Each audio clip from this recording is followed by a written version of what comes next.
Hello everybody and welcome today to where we're going to start on inverse functions. So if you haven't turned in your homework from day one, which is function compositions, please go ahead and do so right now and we're going to get started. So one thing that we need to remember is that a relation is a function only if its x values are unique. So if its y values are also unique, then the function is said to be what's called one-to-one, meaning one x value to only one y value.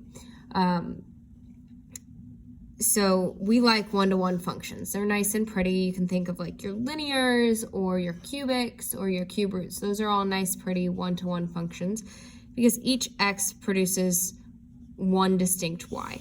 So if the vertical line tells us that the x's are unique, then what we need to know if something is one-to-one to see if the y values are unique is what's called the horizontal line test.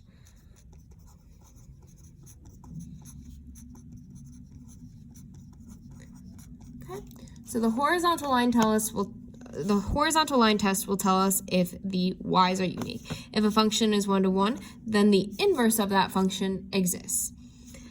So we want to graph each function using a graphing calculator and apply the horizontal line test to determine whether its inverse function exists or not.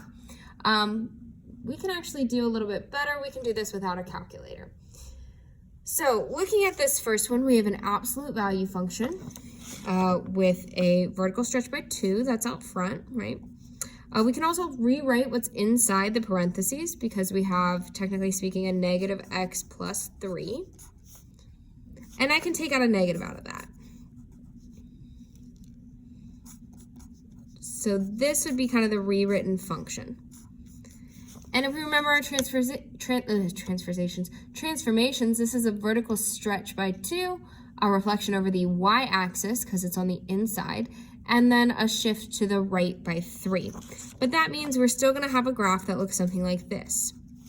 Okay, so what the horizontal line test says is our graph is one-to-one if we can draw a horizontal line and it only touches that graph once.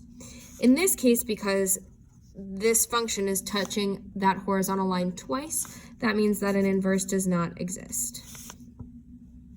Okay. Now looking at this next one, again, we're going to do this one without a calculator. So we have 3 terms, so that's kind of a hint that we're going to actually do the box. So I'm going to draw the box here. So we put x to the 4th in the upper left-hand corner, negative 4 in the bottom right. So we need something that multiplies to a negative 4x to the 4th, but adds to a negative 3x squared. The 2 numbers that are going to do that are negative 4x squared and a positive 1x squared. Okay. So out of the first column, we can take out an x squared. Out of the second column, we can take out a negative 4. Out of the first row, we can take out an x squared. And out of the second row, we can take out a 1. So we should be getting x squared minus 4 times x squared plus 1. Hopefully we realize from there that x squared minus 4 can actually factor further into x plus 2 and x minus 2. But x squared plus 1 can't because we're adding rather than subtracting. So if we think about the polynomial version of this graph, we'd have our axis, we'd have zeros of negative 2 and positive 2. And then this x squared plus 1, that would give us imaginary zeros if we tried to solve it. So really the only ones we have are negative 2 and positive 2. This is an even function and it has a positive leading coefficient. So our graph is going to look something like this. Maybe not exactly like that, but something like that.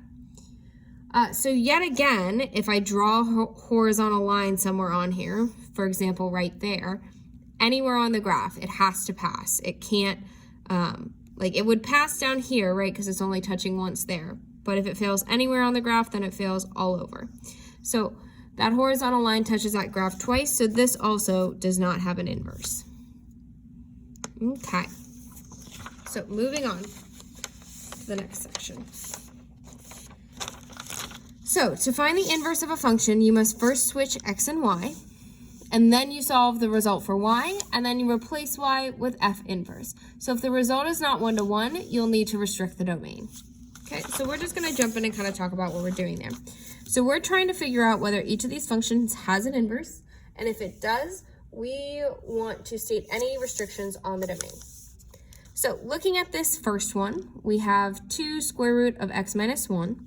Well, we know that this is vertical stretched by 2 and shifted to the right one of the parent function, the square root of x. So we know that that's going to look something like that. Okay, and if we drew a horizontal line anywhere on this graph, it would only touch it at most once, so this passes, so therefore it does have an inverse. So now we can go a step further and we can start solving. We have, we'll take this, we have f of x is equal to 2 square root of x minus 1. So the way we find the inverse is we change f of x to x, and we change x to y. So we flip x and y. That's our first step. Because remember, f of x is just a fancy way to write y. So we flip x and y, and then we're going to solve for y. So the way we would solve this is by, we got to get rid of this 2 out front of the radical first. So we'll divide both sides by 2. So we'll get x over 2 equals the square root of y minus 1. Okay. Then we can go ahead and square both sides. Again, we're just kind of solving a square root equation. So x squared over 2, or x over 2 squared is going to be x squared over 2 squared, which is 4.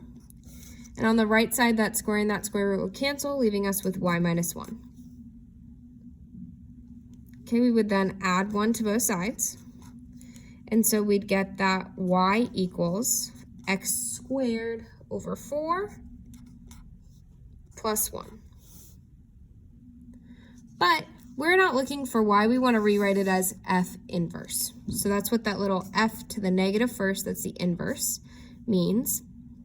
So f inverse of x is equal to x squared over 4 plus 1. Okay, so now we need to talk about domain restrictions.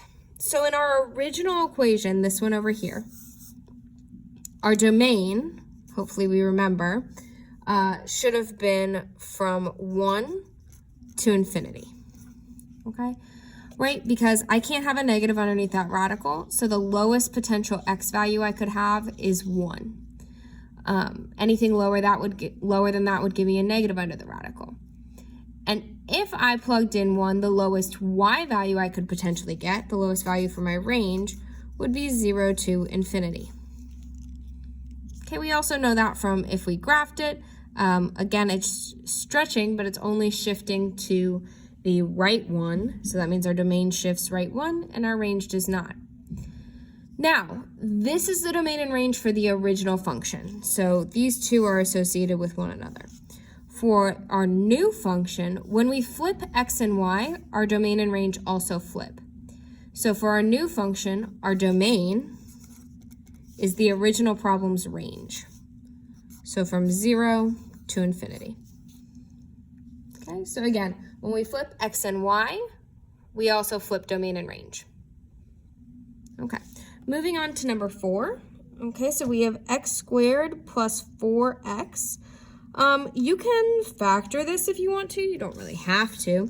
Hopefully, by knowing that it's a squared, we should automatically know that that is a parabola. It's a U shape. It looks like this. And that would immediately fail that horizontal line test because it's going to intersect at 2 different places. And so because of that, this one does not have an inverse. So because it doesn't have an inverse, we're good and we can stop there. We don't have to flip x and y. We don't have to do all that. Okay, moving on to the next one.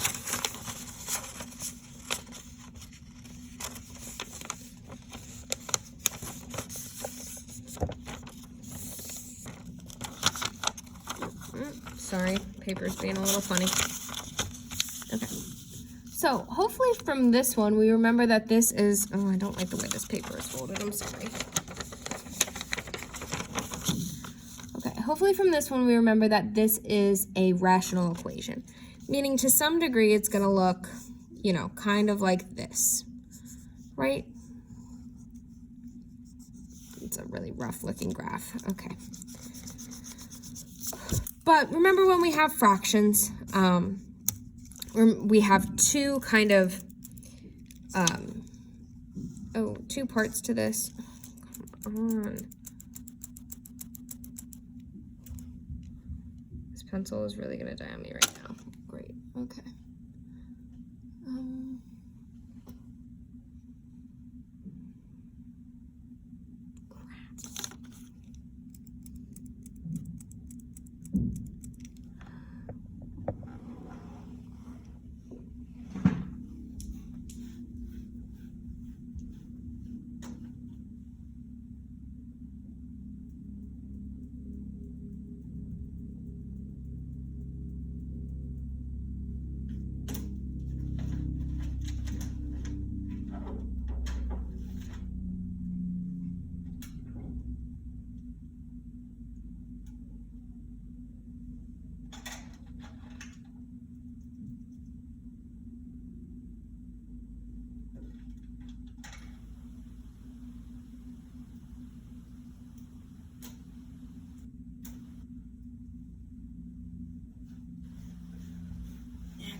Okay, hopefully I can cut all that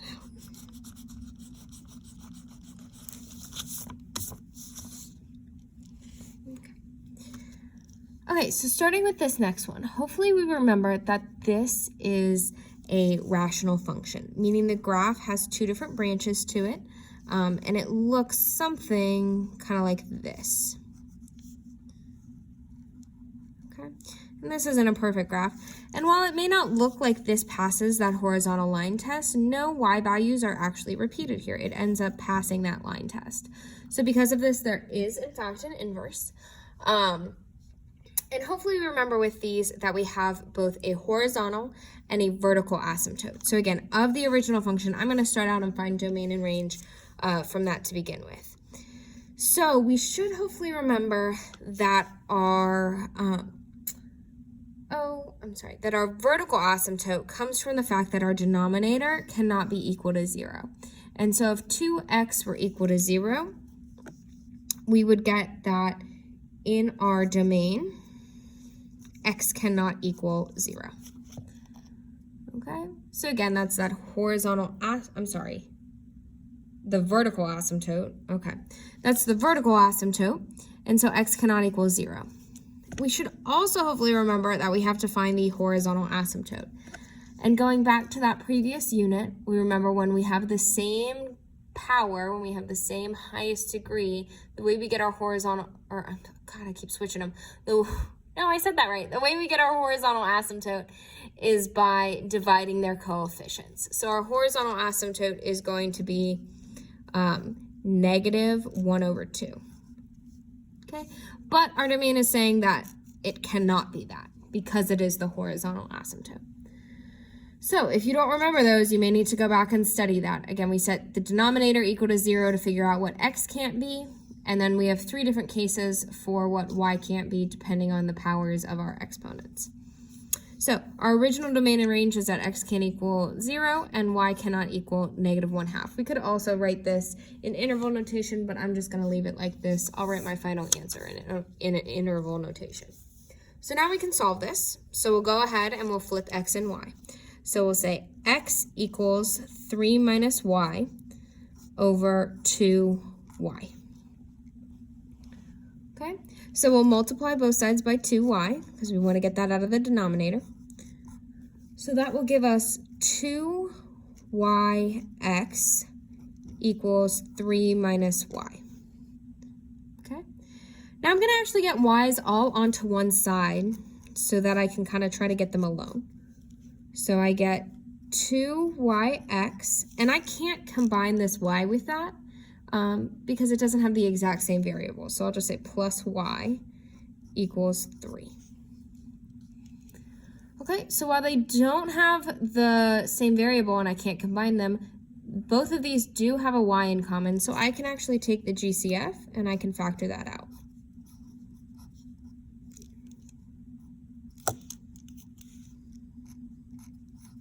So I can factor out a y out of both of those, and that will leave me with 2x plus 1.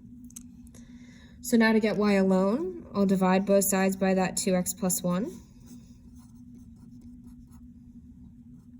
And so that will give me that y equals 3 over 2x plus 1. And the last thing I need to do is change that to f inverse.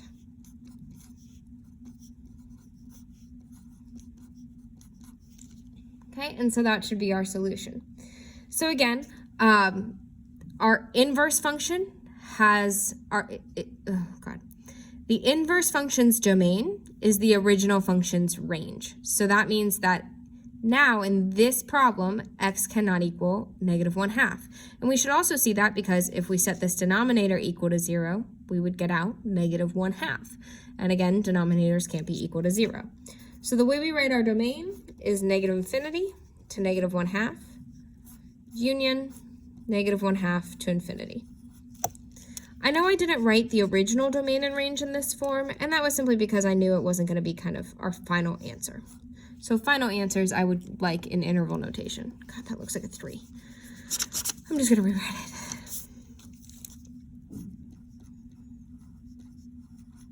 it. Okay. So range of the original function became domain of the inverse, and that should line up with the fact that the denominator cannot equal 0 here. So either way you spin it, this is our domain. Okay, moving on to the next one. Okay, this is a cubic graph. It has a vertical stretch of 2 and it's shifted up 5, but hopefully we remember cubics have a graph that kind of looks like this. It's really a schwoopa. And so because of that, it does actually pass that horizontal line test. Anywhere you draw a horizontal line, it's only crossing through that graph once. So it is going to have an inverse. We should also remember that the domain of a cubic is -infinity to infinity. And the range of a cubic is also -infinity to infinity. And we also can look at this equation and say, I can plug anything into that and I can get anything out. So those are nice and pretty for us. So now we go ahead and we're going to flip x and y. So we'll say that x equals 2y to the third plus 5.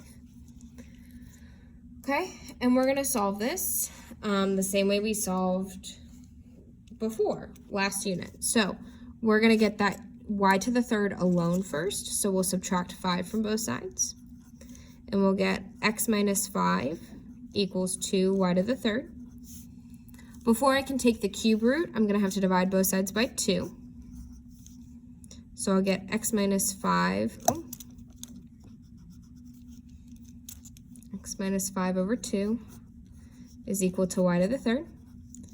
And then to get rid of that exponent of 3, I'm going to cube root both sides. I don't need to include a plus or minus here because cube roots maintain the sign, so I'm good to go. So I'm going to get that y is equal to the cube root of x minus 5 over 2. And again, we're going to rewrite that as an inverse. So we're going to say f of -1 of x is equal to the cube root of x minus 5 over 2. Okay. And again, because it maintains its sign, our domain is going to be -infinity to infinity because we can take the cube root of a negative number and that's totally fine.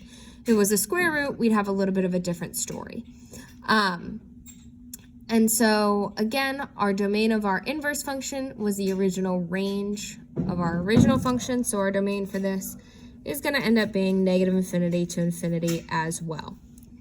Okay, so that's going to be our answer. So moving on to the next page. Okay. So now we're going to try and show that two functions are in fact inverses of one another. Oh crap, I'm sorry.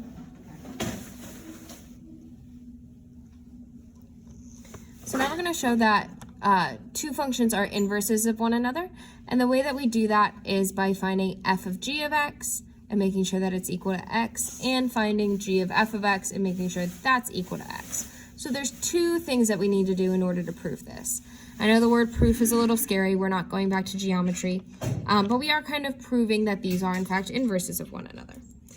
So we're going to start by doing f of g of x. Okay, meaning everywhere we see an x in that f equation, we're going to plug in x minus 4 over 3. So remember we did this last class. So in that original equation, we're doing 3. We see an x there, so we'll plug in x minus 4 over 3 plus 4. Okay, and then we'll just do PEMDAS. So 3 times x minus 4 over 3. That 3 in the numerator and 3 in the denominator will cancel, leaving us with just x minus 4. And then we still have to include that plus 4 on the end. And that should give us just a regular x. So we're good so far, going that first direction. Now we have to go the other direction. So we're going to do g of f of x. Meaning we'll take that g equation, and everywhere we see an x, we're going to plug in 3x plus 4. Okay, so that g equation, we have an x right off the bat in our numerator. So we'll plug in 3x plus 4 minus 4 all over 3. So we'll simplify that numerator first. So 3x plus 4 minus 4 is just going to end up being 3x. And we'll then divide that by 3. 3x divided by 3 is just x. So again, because both of these gave out just a regular old x, as we see in the directions, that means that these are in fact inverses. And that's kind of how we prove it. So we can also check our inverses whether they work or not. So moving on to number 8. So we do have a domain restriction on this first one, which is good because otherwise it wouldn't pass that horizontal line test. So this is a a quadratic graph, so it looks like that. But our domain restriction is saying we're only taking it from 0 to infinity. We're only taking the x values that are greater than 0. And so because of that, we're really cutting off half of this graph, and that allows it to pass that horizontal line test. So that's what this little domain restriction is doing. It's making that something we can actually solve. Okay, so again, we're gonna plug this in and we're gonna check it. So we'll start by doing f of g of x. So everywhere we see an x in that original equation of f, we're going to plug in the square root of 5 minus x over 3. Okay, so looking at that first equation, we're doing negative 3 times the square root of 5 minus x over 3 squared plus 5. Okay, so that's how we'd plug that in.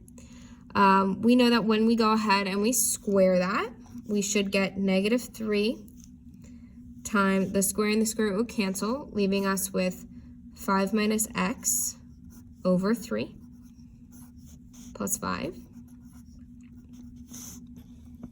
Okay, this 3 and this 3 will cancel, right? Because one is in the numerator, one is in the denominator.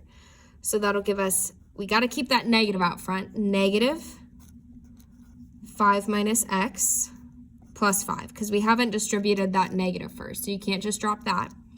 And then we'll distribute the negative to get negative 5 plus x plus 5. Now our negative and our positive 5 will cancel, leaving us with just x, which is exactly what we wanted, so we're good there. Okay. And then we'll have to go the opposite direction and find g of f of x. So now every time we see an x in the equation g of x, we'll plug in negative 3x squared plus 5. So we'll do the square root of 5 minus negative 3x squared plus 5 all over 3.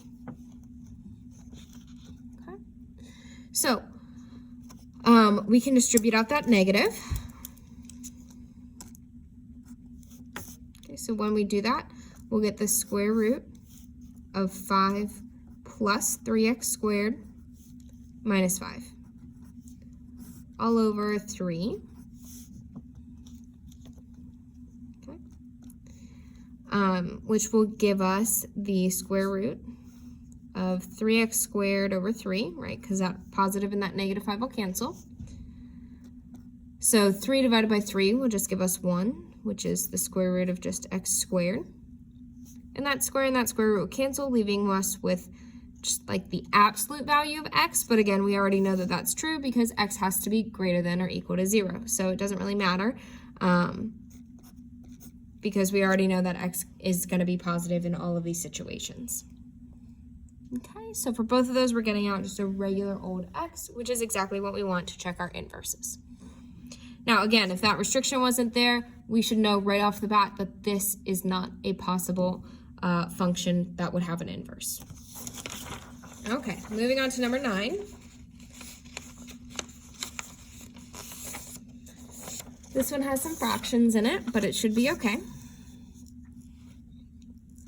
So again,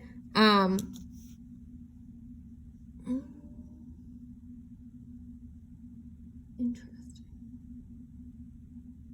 Okay, so these do have domain restrictions, but that should not prevent us from solving them. So what we're going to do is we just want to check if they're inverses of one another. Both of these, because they are rational functions, do pass that horizontal line test, so they're welcome to have inverses. So we'll go ahead and do f of g of x. So again, everywhere we see an x in that first equation, we're going to plug in g of x.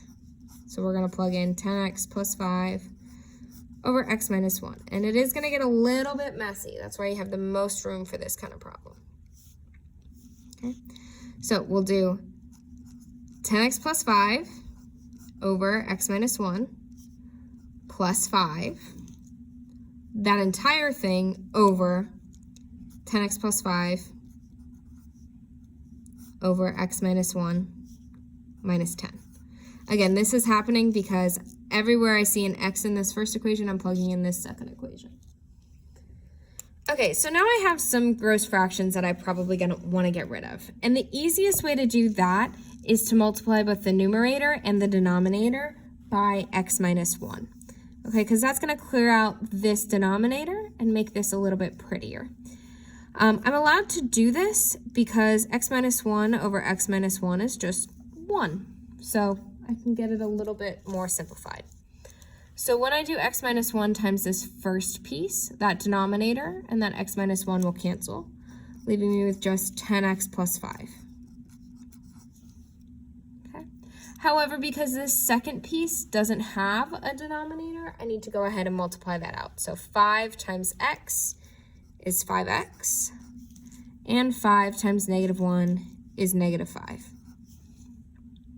Okay.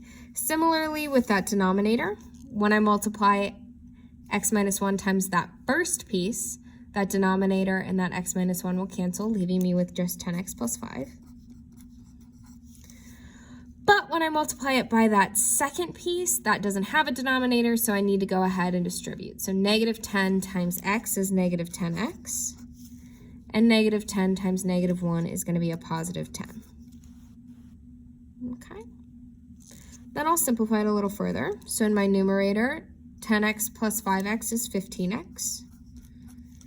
And 5 plus a negative 5, those will cancel out. In my denominator, 10x minus 10x is 0. And 5 plus 10 is 15.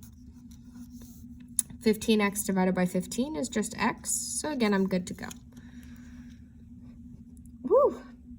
Now let's do that all over again. But this time we're going to be doing... I'm going to kind of like draw a line down just so that we know. I'm going to be doing g of f of x.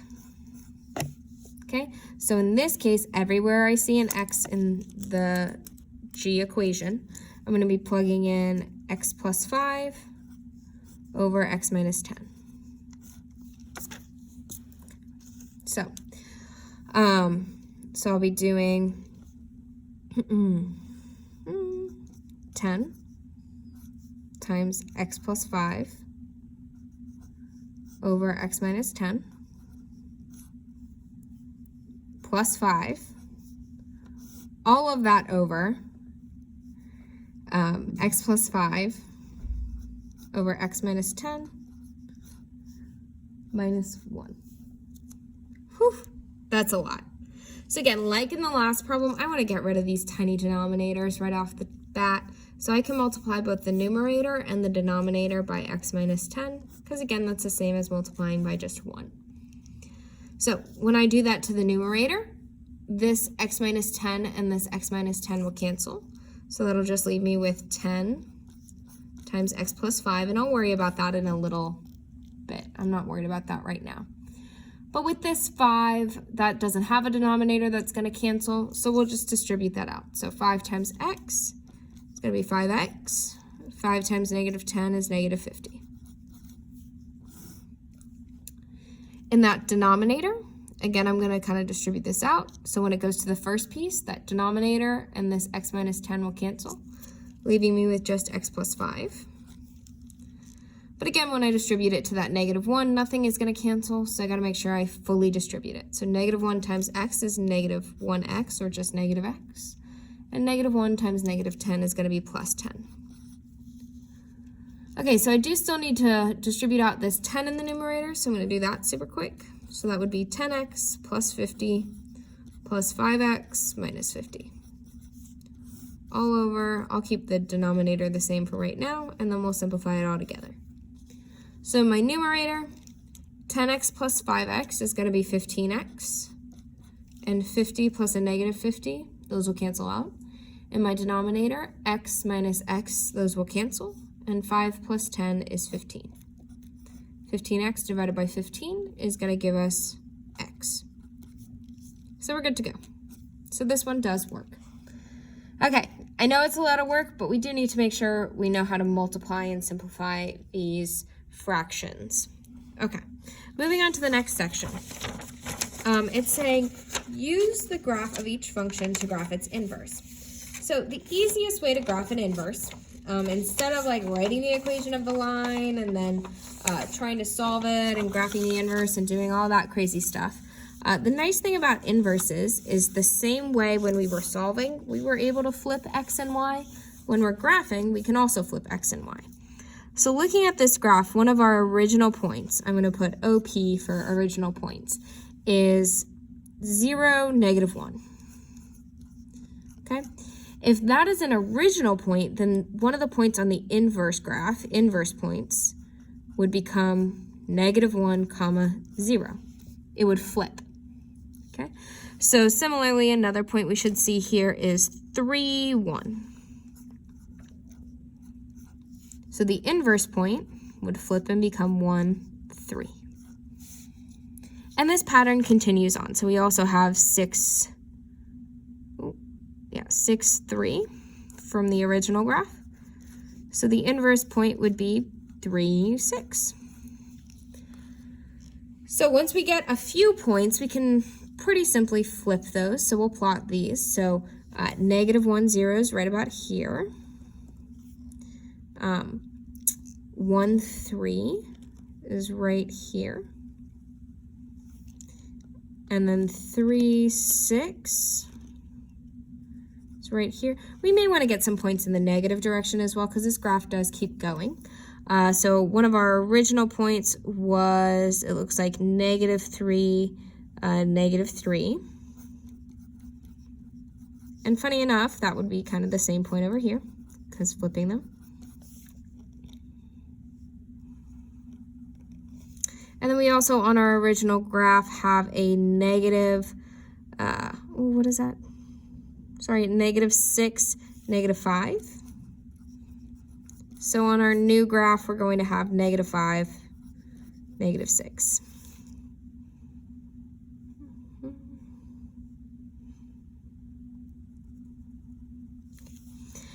And then we just connect the dots.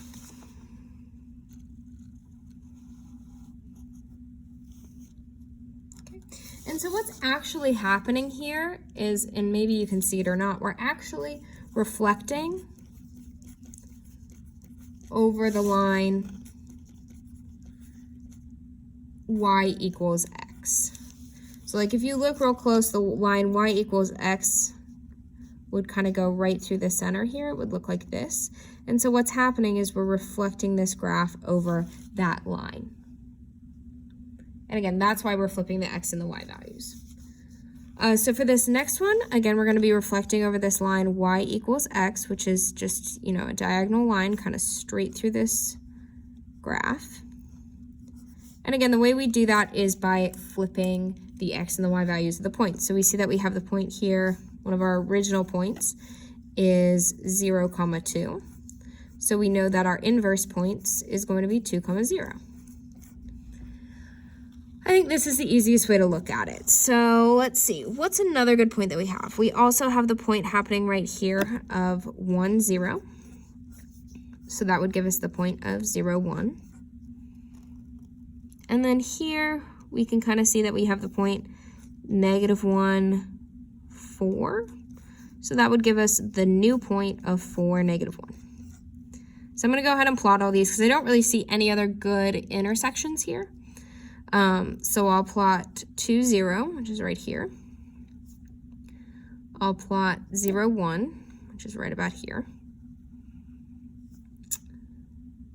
And then I'll go ahead and plot 4, -1.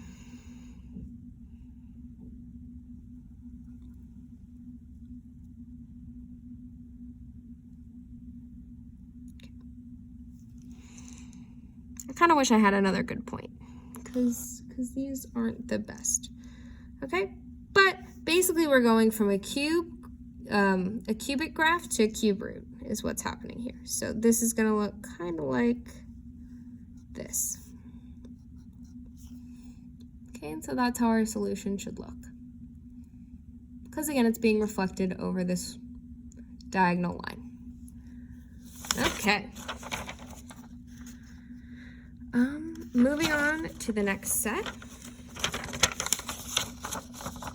So this first set of problems says restrict the domain of each function so that the resulting function is 1 to 1, then determine the inverse of the function.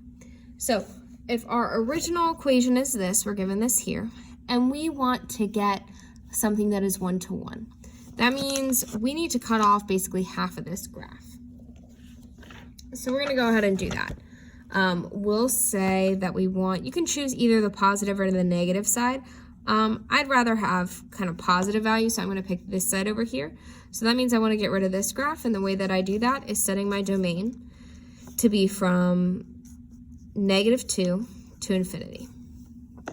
Because I really only want the positive happening here. So -2 to infinity. Then it would pass that horizontal line test, and I can go ahead and find the inverse. So I'll still use the same equation, it just has a domain restriction now. So I'll flip x and y, so I'll say x equals y plus 2 squared plus 1. Okay, I would subtract 1 from both sides, so I'd get x minus 1 equals y plus 2 squared. And then I would go ahead and I would square root both sides. And now normally I would do the plus or the minus, right? Because I took the square root of both sides. But we already chose the positive value, so that's why I don't need to do that here. So I'd say the square root of x minus 1 is equal to just y plus 2. And then the last thing I need to do is subtract 2 from both sides.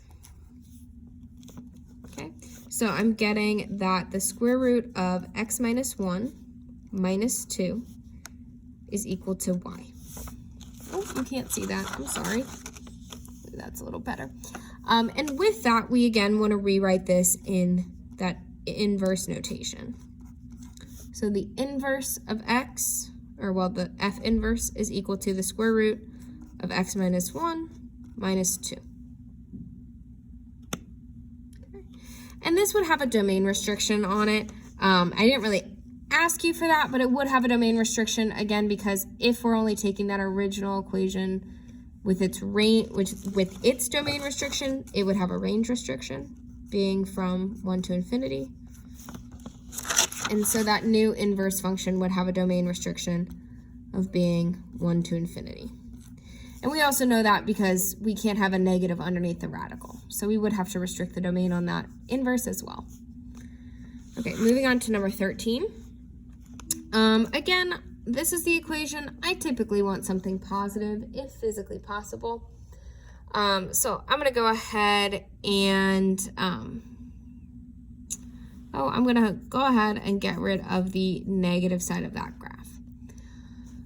So typically speaking, we want to get just kind of the positive values for this. And typically speaking, we would use brackets. But for this specific one, because it is a fraction, we want to make sure that we're not getting any zeros underneath or zeros in the denominator. So we're going to make that domain from parentheses 0 to infinity, and that range from parentheses 0 to infinity as well. And we should hopefully see that, right? If we cut off this left side of the graph, we're going from 0 to infinity in both the x and the y values. So then we can take our equation, we'll flip x and y. So we'll say that x equals y squared over y squared plus 1. And we'll go ahead and we will solve that. Okay? So, we will multiply both sides by y squared plus 1. So when we multiply this out, we'll get x y squared plus x is equal to y squared. Okay. Then I'm going to move some stuff around. So in order to do that, I'm going to subtract y squared from both sides. And I'm going to subtract x from both sides because I want to get my y's on one side and my x's on the other. So on my left side, that'll leave me with xy squared minus y squared. And on my right side, right, these will cancel. And so on my right side, I'll just be getting a negative x, which is totally fine. So now, like we've done before, we can take out a GCF out of these. So I'm going to take out a y squared, and I'll be left with x minus 1.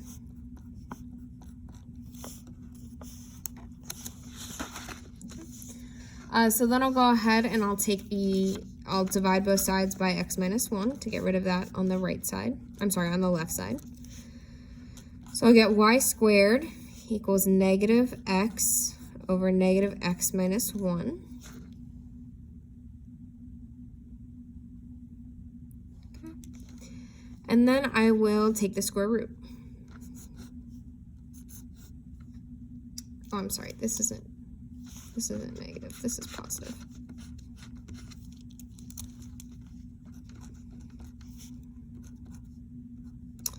I knew they were going to cut off at some point.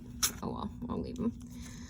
Okay, so again, because we chose kind of the positive values in the beginning, we don't need to include a plus or minus here. So we'll say y equals just the square root of negative x over x minus 1.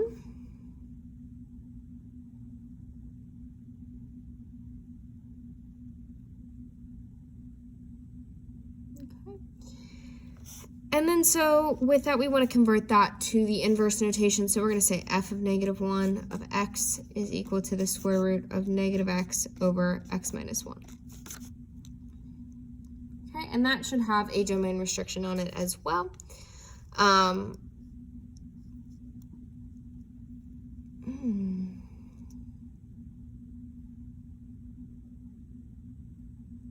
Okay, and again, we already chose the positive values, so oh god, okay, I gotta take a break. So please cut it here. My brain is short-circuiting. I don't love this problem.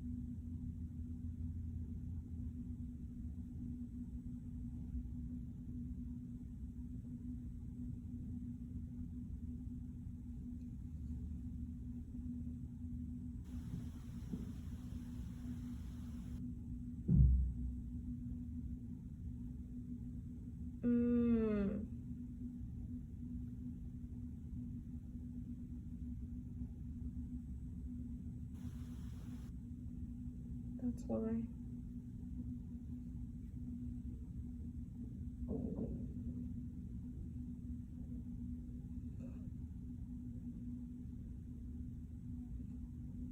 Okay.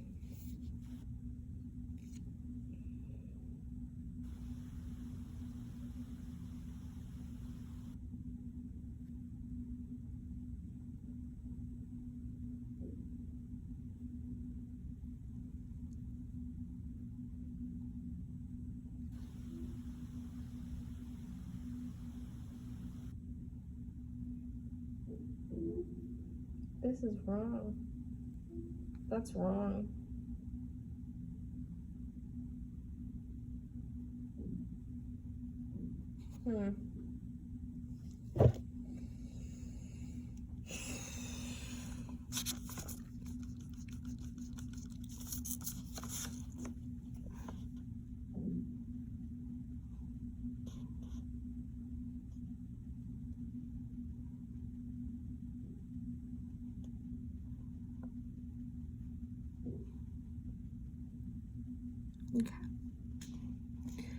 Okay, we're starting here.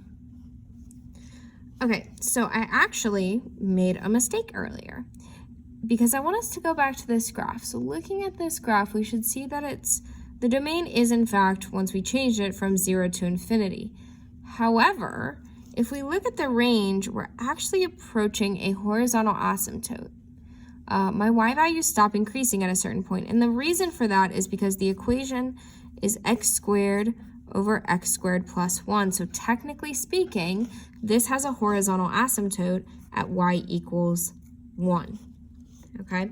It's never going to go further than that. So really my range here is in fact from 0 to 1. Okay? Because it's going to have to stop at that horizontal asymptote. And again, I got that horizontal asymptote because these have the same exponent, so therefore we would divide their leading coefficients, which got me a horizontal asymptote of 1. Okay, so this one was a little tricky, and that's totally okay. But that change in the range affects our change in the domain of the inverse, because the domain of the inverse would also be from 0 to 1, right? Because the range of the original becomes the domain of this. And that would make sense because we can't plug in 1 because that would give us 0 in the denominator, which is not what we want. So we're going to go ahead and just leave it like that. And so that would be our inverse function. So now we're going to move on to the last section, which is stating the domain and range of the inverse function if the inverse function exists. So the easiest way to do this is, again, that horizontal line test. For this first one, we have a graph that's going to look like a parabola, which is immediately going to fail that horizontal line test. So because of that, it does not exist, which we abbreviate sometimes as DNE, right? Because it fails that horizontal line test, so that inverse doesn't exist. For the second one, we should hopefully know that this is a square root graph. It looks like this, okay? So it would pass that horizontal line test. So that means for our original function, we'd have to think about our domain. So for a square root graph, we can't have a negative under the radical, meaning x plus 4 can never be negative. So the lowest possible x value is going to be negative 4. We can also think of this in terms of our graph as shifting to the left 4. So our domain shifts to the left 4. So that would be negative 4 to infinity. And then our range goes from the bottom to the top. So if this was 0, or if it was greater than 0, it would continue increasing, meaning our lowest possible y value is negative 5, and it would be going to infinity. Again, we can also think about this in terms of transformations. I shifted to the left 4 and down 5, and I vertically stretched by 2. So because I didn't reflect or anything like that, my domain and range also shifted to the left 4 and down 5. Which means my inverse domain and range, we would just flip those. So the domain of my inverse function is going to be negative 5 to infinity, the same as my range from my original. And my range of my inverse function will be the same as the domain from my original. Okay, so again, same way we flipped x and y, we can flip domain and range. So looking at this next one, this is again a rational function. It looks something like this. Oh God, that wasn't great. That might not be great, but it's okay. It looks something like this. It has a horizontal and a vertical asymptote. And this is actually being reflected over the x-axis, shifted to the right 3 and down 2. So that means that our, for our original graph, our vertical asymptote would be that x cannot equal 3. Right, because again, that asymptote was started at 0 and was shifted to the right 3. And our horizontal asymptote would be that y cannot equal -2 because this graph was shifted down 2, so that horizontal asymptote started at 0 and was also shifted down 2. So the way we would write that for our original function is that our domain is -infinity to 3, union 3 to infinity. And then our range is -infinity to -2, union -2 to infinity. Again, this is dealing with those horizontal and vertical asymptotes, so we may have to go back and study those from a previous unit. Which means that the domain and the range from our inverse function would just flip. So domain would be -infinity to -2, union -2 to infinity. And our range would be -infinity to 3, union 3 to infinity. Okay. And our last graph, it is an absolute value graph that has been reflected over the x-axis, vertically shrunk by 1/2 and shifted down 4. But we know that it's going to look something like this, which would mean it fails that horizontal line test. So because of this, the inverse does not exist.